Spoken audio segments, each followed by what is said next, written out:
50 Life Lessons from Buddhism. Turmoil comes from our own defilements, not from other people. You have to solve the problem within yourself if you want to find peace. Whatever has anything to do with the world, no matter how good it may be, is all an affair of stress and suffering. If you have $1, you have $1 worth of suffering. If you have $100,000, you have $100,000 worth of suffering, because the affairs of money are heavy and weighty. As for the affairs of the Dhamma, they're light, with no need to wrap them up and carry them with you, nothing but shedding, setting aside, and letting go. Our major loves are our major enemies. Our minor loves are our minor enemies. Whatever we don't love at all is simply neutral. Things of the world at best are either good but not true, or true but not good. Other people's thoughts, words, and deeds are things that aren't true. They're affairs of the world. The Dhamma, though, is really true and really good and really beneficial. It's an affair of the heart, something very profound.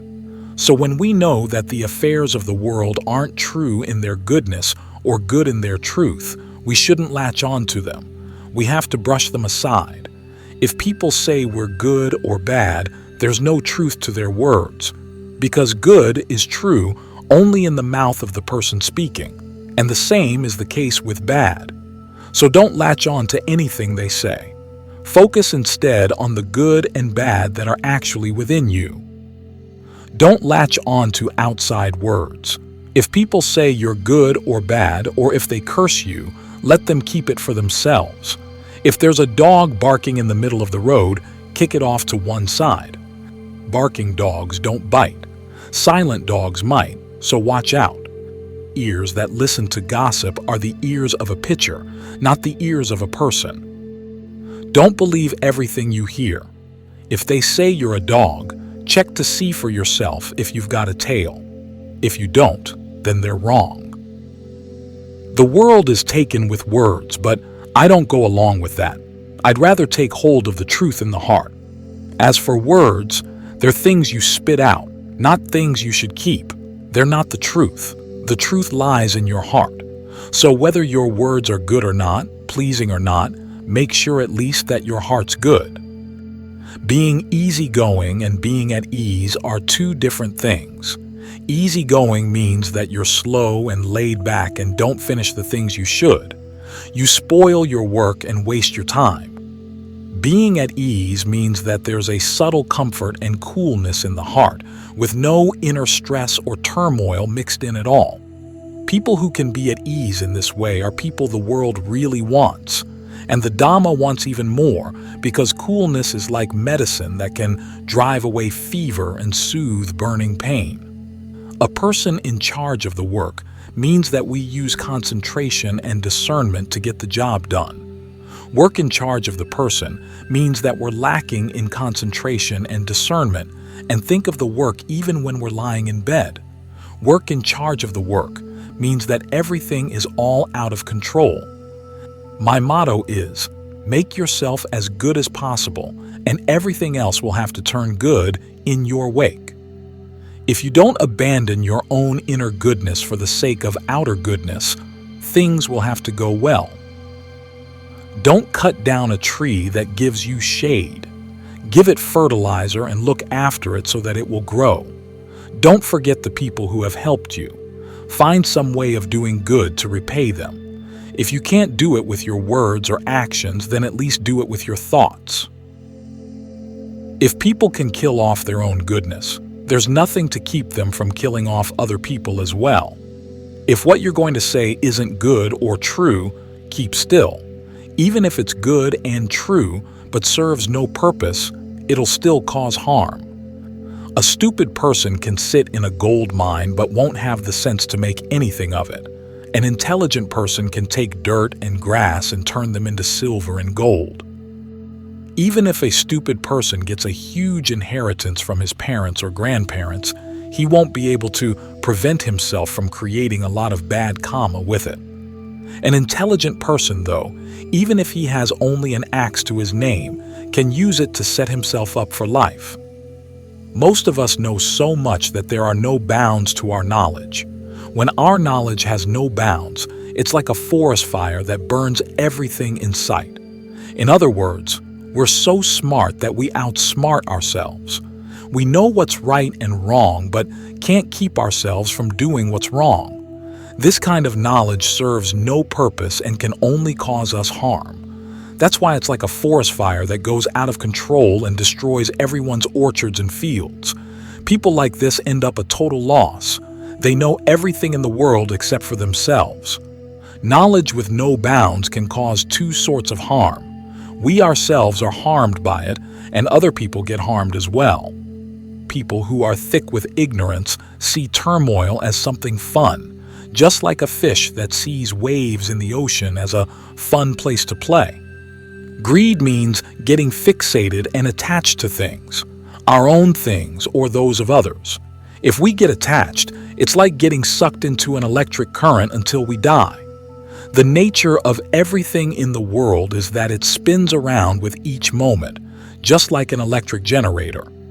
If we touch the wires without any insulation, the current will suck us in until we're fried to a crisp. We see the current as something pretty and bright, and so we want to fondle it, and it'll electrocute us. If we latch onto things, our desires will get us stuck right there. Don't let defilements inside make contact with defilements outside.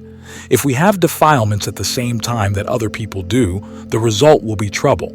For instance, if we're angry when they're angry, or we're greedy when they're greedy, or we're deluded when they're deluded, it spells ruination for everyone. Asterisk, asterisk, asterisk people aren't equal, but you have to make your heart equal for everyone. If you see other people's bad side, turn your eyes around until you can see their good side as well. A person who makes a mistake is better than a person who doesn't act at all, for mistakes can be corrected. But if you don't act, how will you know how to correct yourself? For you don't know whether you're mistaken or not. The fact that you don't act is a mistake in and of itself. The more you study the affairs of the world, the more they branch out. The more you study the affairs of the Dhamma, the more they narrow down and converge. The treasures of the world last only as long as our breathing. As soon as we die, they go to somebody else. The king of death keeps changing our clothes, our eyes, our hair, our skin, etc. as a way of forewarning us that we're going to be evacuated to another country. If we don't get our provisions ready, we're going to be in trouble when the evacuation order comes. This body that we've borrowed from the world, the original owners keep coming to take it back bit by bit without our realizing it. For example, the hair on our head. They take it back 1 or 2 strands at a time, turning it gray. Our eyes they take back 1 at a time, making them blurry. Our ears they take back bit by bit as our hearing starts to go. Our teeth they take back 1 by 1. A tooth will start feeling loose, then it stops for a while, and then it starts growing loose again. Eventually it whispers to the dentist to take all the teeth out. The original owners also cut away our flesh bit by bit as our muscles atrophy and our skin gets loose and wrinkled. Our spine they keep coming to pull forward until it's so bent that we can't straighten up. Some people end up having to crawl or to walk with a cane, stumbling and swaying, falling down and picking themselves back up. A sorry sight to see. Ultimately, the owners come and call for the whole thing back, in what we call death. If you look carefully at the body, you'll see that what you have here is the 4 states of deprivation, nothing wonderful at all. The first state of deprivation is the animal kingdom, all the worms and germs that live in our stomach and intestines, in our blood vessels, and in our pores. As long as there's food for these things to eat in there, they're always going to be with us, multiplying like crazy, making us ill. On the outside of the body, there are fleas and lice. They like staying with whoever doesn't keep himself clean, making his skin red and sore.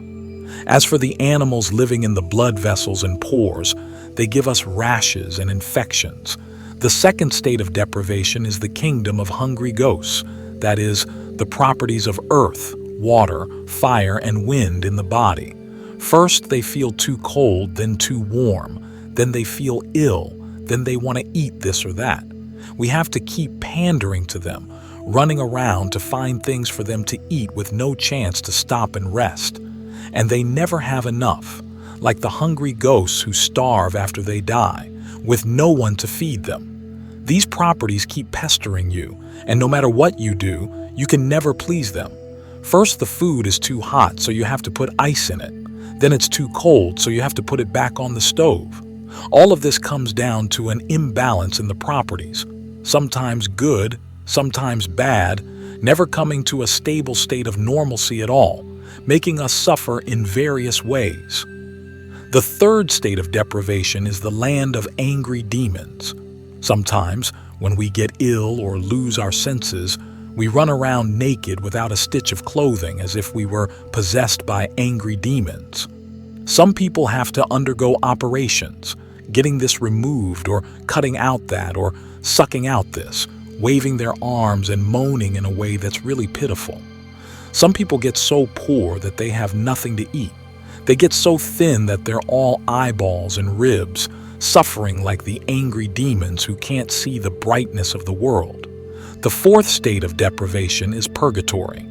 Purgatory is the home of the spirits with a lot of bad karma who have to suffer being roasted, speared with red-hot iron spikes, and pierced with thorns. All the animals whose flesh we've eaten, after they've been killed and cooked, gather together in our stomach and then disappear into our body in huge numbers. If you were to count them, you'd have whole coops of chickens, herds of cattle, and half a sea's worth of fish. Our stomach is such a tiny thing, and yet no matter how much you eat, you can never keep it full. And you have to feed it hot things too, like the denizens of purgatory who have to live with fire and flame. If there's no fire, they can't live. So there's a big copper frying pan for them. All the various spirits we've eaten gather in the big copper frying pan of our stomach, where they're consumed by the fires of digestion, and then they haunt us. Their powers penetrate throughout our flesh and blood, giving rise to passion, aversion, and delusion, making us squirm as if we were burned by the fires of purgatory too. So look at the body. Whose is it? Is it really yours? Where did it come from? No matter how much you care for it, it's not going to stay with you. It'll have to go back to where it came from. The properties of earth, water, fire, and wind. The fact that it's able to stay for a while depends entirely on the breath. When there's no more breath to it, it starts to decay, and no one wants it then. You won't be able to take it with you when you go. No one can take his arms, legs, feet, or hands along with him. This is why we say that the body is not self. It belongs to the world. As for the mind, it's the one that does good and evil and will be reborn in line with its karma. The mind is what doesn't die. It's the one that experiences all pleasure and pain. So when you realize this, you should do as much good as you can for your own sake. The Buddha felt compassion for us and taught us in this way, but we don't feel much compassion for ourselves. We prefer to fill ourselves with suffering. When other people teach us, it's no match for our teaching ourselves, for other people will teach us only once in a while. The possibility of being a common animal, a human being, a heavenly being, or of reaching Nibbana all lie within us, so we have to choose which one we want. The good you do is what will go with you in the future. This is why the Buddha taught us to meditate, to contemplate the body to give rise to dispassion. It's inconstant, stressful, and nothing of ours. You borrow it for a while and then have to return it. The body doesn't belong to the mind, and the mind doesn't belong to the body. They're separate things that depend on each other. When we can see this, we have no more worries or attachments. We can let go of the body, and 3 hunks of rust, self-identity views, attachments to precepts and practices, and uncertainty in the path will fall from our heart. We'll see that all good and evil come from the heart. If the heart is pure, that's the highest good in the world. Section someone once came to a John Lee with a problem. Some of his friends had said to him, "If the body's not self, why can't we hit you?" A John Lee said to answer them by saying, "Look, it's not mine. I've borrowed it, so I have to take good care of it. I can't let anyone else mistreat it." The Dhamma doesn't belong to anyone. It's common property, like unsettled land. If we don't lay claim to it by developing it, it's simply vacant, uncleared land without any crops.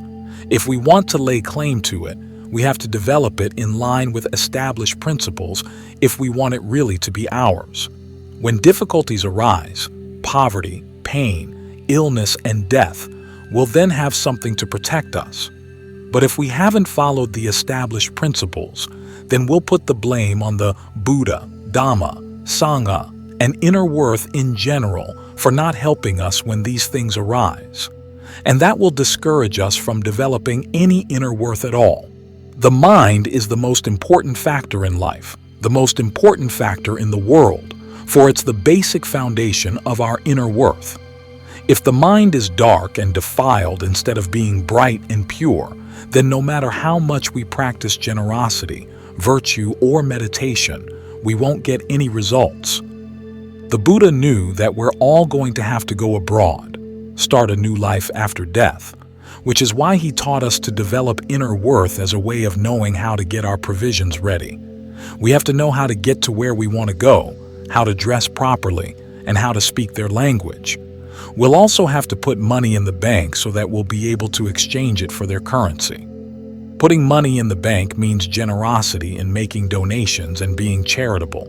Learning their language means knowing how to say that we take refuge in the Buddha, Dhamma, and Sangha. Being complete in our virtue is like having fashionable clothes to wear.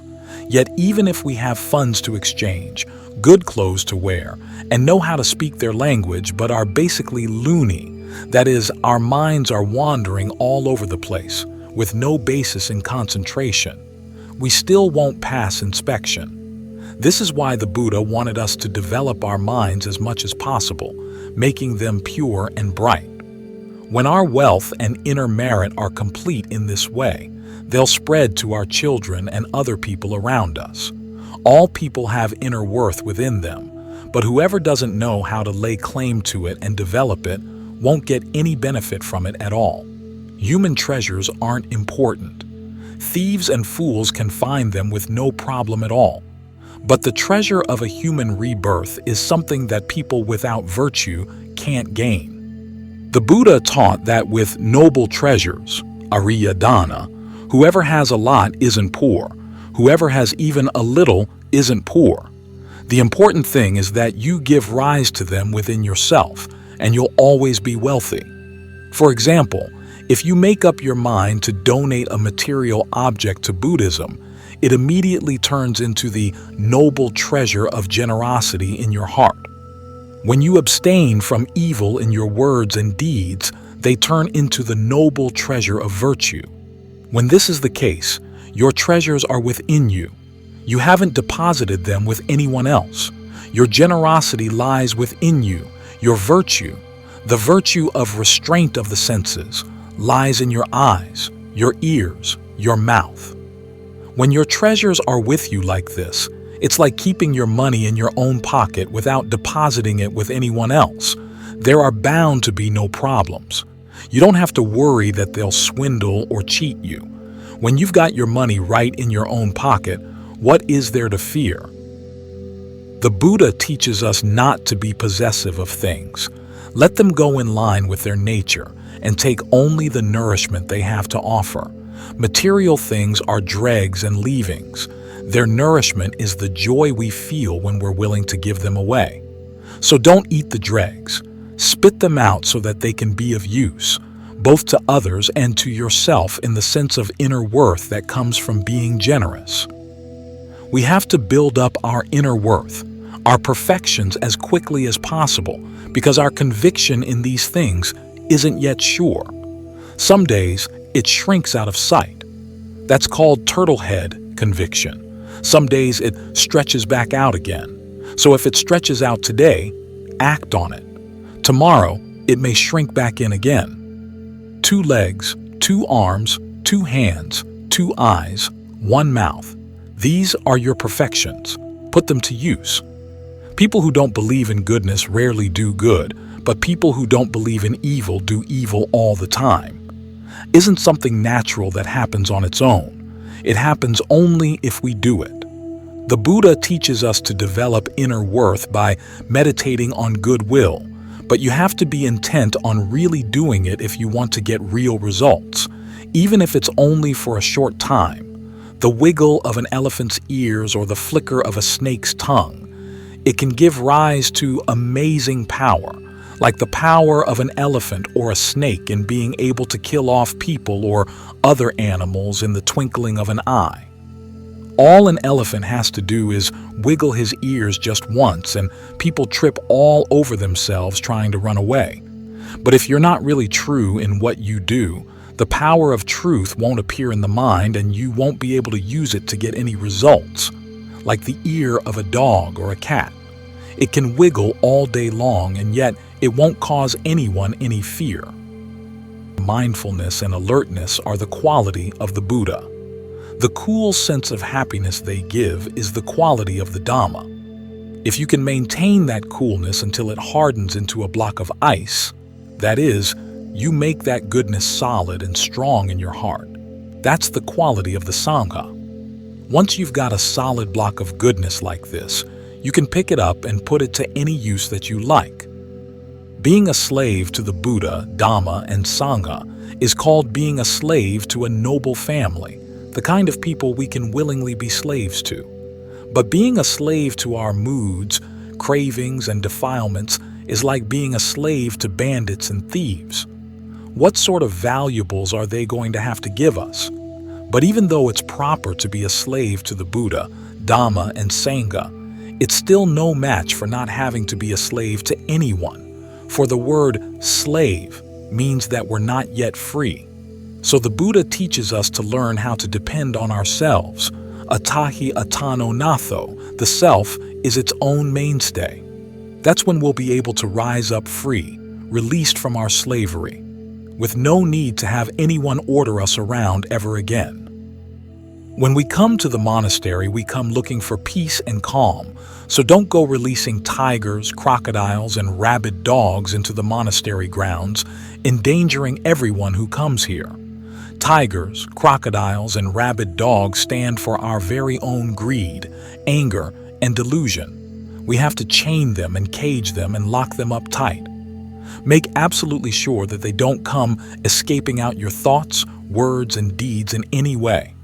People who don't get ahead in life are the ones whose bodies are human but whose minds drop down to lower levels. In other words, they're all right in physical terms, but not in terms of their minds. For instance, when we come to the monastery, we depend on our feet to walk us here. But then when we get here, if we let our minds and manners fall into lower ways, we're no different from bats that hook their feet up on high places and then let their heads hang down low. The Dhamma is an affair of the heart. The words spoken are Dhamma. The intention in speaking is Dhamma, and you have to make your heart into Dhamma if you want to hear it as Dhamma. When these 3 factors come together, listening to the Dhamma can give countless rewards. When we listen to the Dhamma, it's as if the monk is giving us each a knife. It's up to us to accept it or not.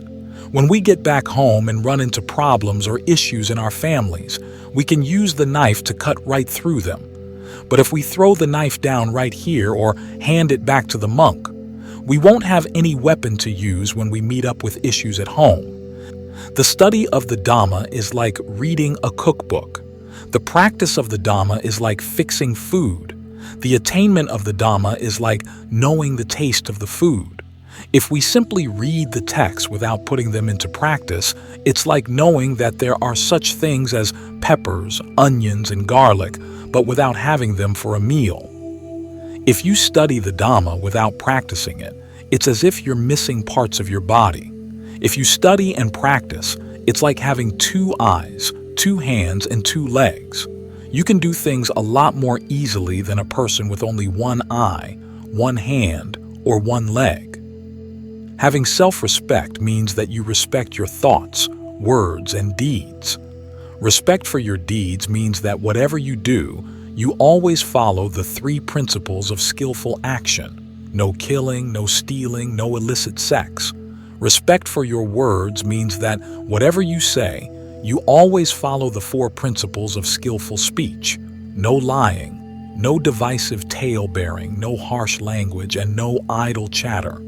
Respect for your thoughts means that whatever you think, you always follow the 3 principles of the skillful mind, trying to keep your views straight with no greed or ill will. Having broken precepts is better than not having any precepts to break. Wearing torn clothes is better than going around naked. Lots of dead beings have gone into your mouth: pigs, chickens, cattle, etc. So make sure that it isn't possessed by their spirits. Before you say anything, no matter what your intention, look right and left and speak only when you're sure that it's just right for the situation. Don't give in to bad manners. Concerning right livelihood, even if our basic livelihood is honest, but we practice it dishonestly, it's considered wrong. For example, we're farmers, but we lay claim to other people's fields as our own. This is wrong livelihood, and the crops we grow on that land will do us harm. There are 2 kinds of foulness: the kind the Buddha praised and the kind he criticized. The kind he praised is the filth and foulness of the body, for it makes us see clearly the aging and unattractiveness of compounded things so that the mind will gain a chastened sense of dispassion, grow disenchanted with its attachment to suffering, and set its sights on developing its inner worth so as to escape from that suffering. As for the foulness the Buddha criticized, that's the foulness of an evil mind, which defiles our thoughts, words, and deeds. This is something the Buddha criticized and penalized in very heavy terms. So we have to keep washing off our actions in all situations.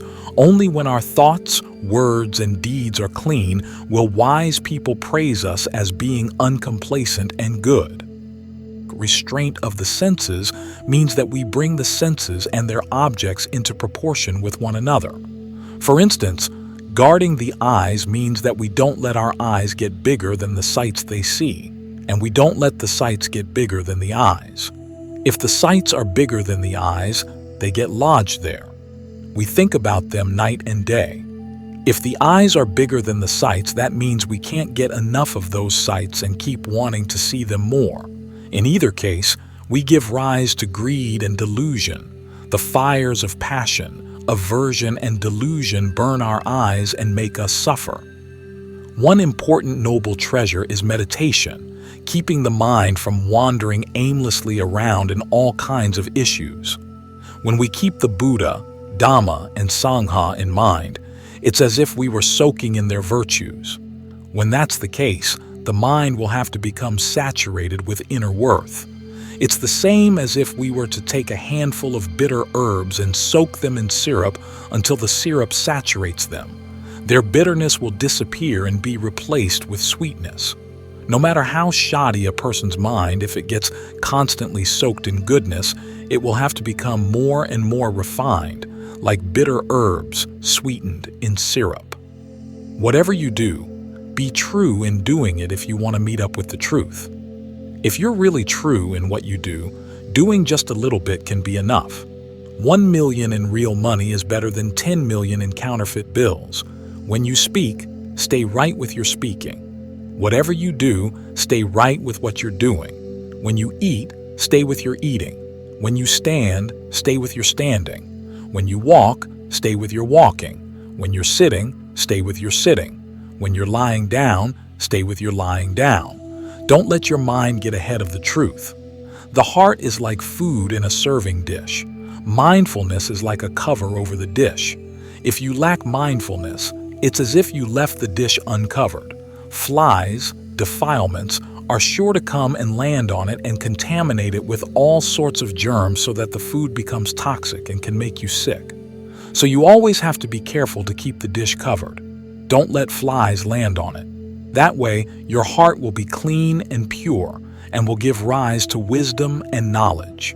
A deserted house, a house where someone has died, gives you the chills. Only if there are people in the house will you feel secure.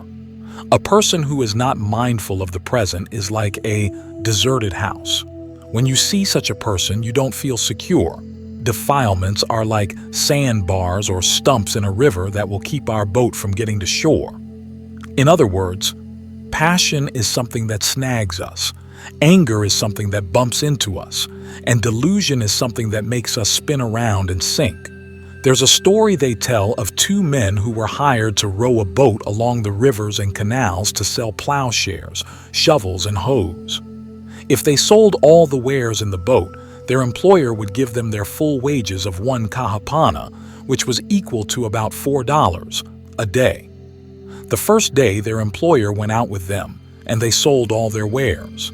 After that, he didn't go out with them, so the two of them went out to sell their wares on their own. One day, as they were out rowing along, calling out, "Plowshares, shovels, and hoes," their minds wandered and they started getting drowsy. All of a sudden, they crashed smack into a stump and ran aground on a sandbar. Even after they got free, they were so shaken up that instead of calling out, "Plowshares, shovels, and hoes," they started calling out sandbars and stumps, all along the river, but nobody wanted to buy. When evening came, they rowed back to their employer's house, their boat still full of plowshares, shovels, and hoes. They hadn't been able to sell a thing, so the employer gave them each only $1 for their day's wages. One of the men took the money back to his wife, who was surprised to see that she was getting only $1 instead of the usual $4. Maybe he's given the rest of the money to another woman, she thought, so she gave him a piece of her mind. No matter how much he tried to explain things, she wouldn't listen, so he told her to go ask the employer. If what he said wasn't true, he'd be willing to let her hit him once on the head. The wife, impatient because she was so angry, said, "No, let me hit you first and then I'll go ask." As she said this, she reached for a shovel handle, but all she could grab was the stick they used to drive the dog out of the house, so she used that to bash her husband 3 times on the head. Later, of course, she found out the truth, but by that time it was too late, for the husband had already gotten 3 free hits on the head. This story shows the harm that can come from not being mindful. If you let your mind wander away from what you're doing, you can end up getting yourself into trouble. There's danger that comes from being good.